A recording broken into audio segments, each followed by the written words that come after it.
Shalom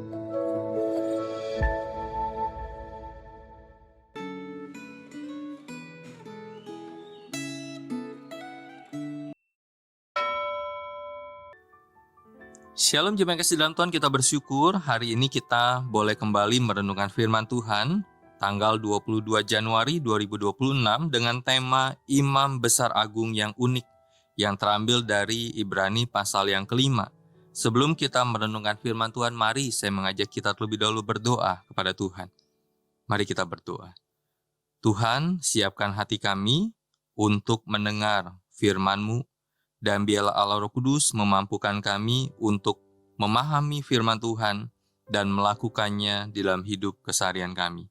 Berbicaralah kepada setiap kami ya Tuhan, dan mampukan kami menjadi para pelaku-pelaku firman di dalam hidup kami. Di dalam nama Tuhan Yesus kami berdoa dan bersyukur. Amin. Saya akan baca ayat yang kelima dan ayat yang keenam untuk setiap kita. Demikianlah firman Tuhan. Demikian pula Kristus tidak memuliakan dirinya sendiri dengan menjadi imam besar, tetapi dimuliakan oleh Dia yang berfirman kepadanya, "Engkaulah anakku, pada hari ini engkau kunyatakan sebagai anak, sebagaimana Allah berfirman dalam nas yang lain, engkau adalah imam untuk selama-lamanya, menurut aturan Melkisedek." Jemaat kasih dalam Tuhan, keunikan adalah keadaan atau ciri khas yang membuat sesuatu atau seseorang berbeda atau sangat berbeda dengan yang lain. Seseorang disebut pribadi yang unik bila ia memiliki pola pikir, perasaan, perilaku, bakat, dan pengalaman hidup yang berbeda dengan orang lain. Yesus Kristus adalah pribadi yang unik. Keunikannya tampak pada gelar Imam Besar Agung yang berbeda dengan imam besar biasa. Ada 3 keunikan Yesus Kristus sebagai Imam Besar Agung. Yang pertama, Ia adalah imam besar dari jalur Melkisedek, berbeda dengan Harun dan keturunannya yang ditetapkan oleh Allah dari suku Lewi. Allah menetapkan Yesus dari suku Yehuda menjadi imam besar menurut peraturan Melkisedek. Keimamatannya jauh lebih tinggi dibandingkan dengan keimamatan Harun, karena keimamatannya jauh lebih sempurna dan bersifat kekal. Yang kedua, imam besar adalah perantara yang sempurna antara manusia dengan Allah. Dialah yang membawa doa dan penyembahan korban umat kepada Allah atas dosa-dosa mereka. Imam besar dalam Perjanjian Lama harus menyucikan dirinya terlebih dahulu sebelum melayani karena dosanya dan penuh dengan kelemahan. Peraturan seperti ini telah ditetapkan Allah agar Dia layak melayani Tuhan. Berbeda dengan Kristus yang tidak pernah berbuat dosa. Sebab itu, Ia dimuliakan Allah menjadi imam besar sekali untuk selama-lamanya dan menjadi perantara yang sempurna. Yang ketiga, Yesus Kristus adalah imam besar yang bersimpati.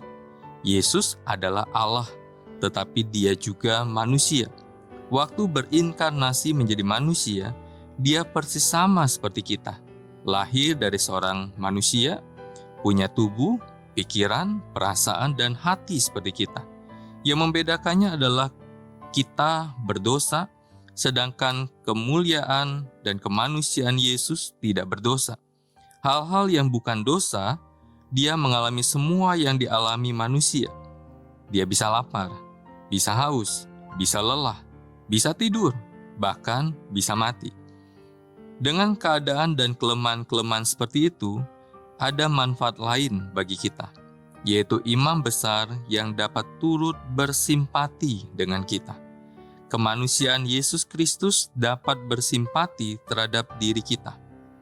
Keilahiannya dapat menolong kita. Dia tahu pergumulan hidup kita. Jika kita khawatir, Dia mengerti kekhawatiran kita karena Dia pernah menjadi manusia. Jika kita sakit hati, dikhianati, ditinggalkan, dan hidup dalam kemiskinan, Dia mengerti semuanya karena Dia pernah mengalami kelemahan-kelemahan kita. Akan tetapi, ingatlah bahwa imam besar yang bersimpati seperti itu adalah Allah yang mampu menolong kita.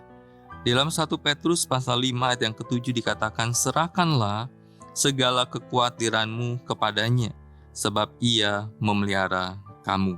Mari kita berdoa. Tuhan, sungguh kami bersyukur kepada Tuhan, kami memiliki imam besar agung, yaitu Tuhan Yesus Kristus, yang telah mengorbankan dirinya, nyawanya untuk menebus kami, dan mengerti kami di tengah-tengah pergumulan hidup yang kami alami. Tuhan, biarlah kami berjalan di dalam dunia ini tidak merasa sendirian, karena kami mempunyai imam besar agung yang peduli dengan kami, yang mengerti kami, dan yang sanggup menolong kami. Terima kasih Tuhan, di dalam nama Tuhan Yesus kami berdoa dan bersyukur. Amin. Senantiasa jaga iman kita, senantiasa jaga imun kita. Tuhan Yesus memberkati kita.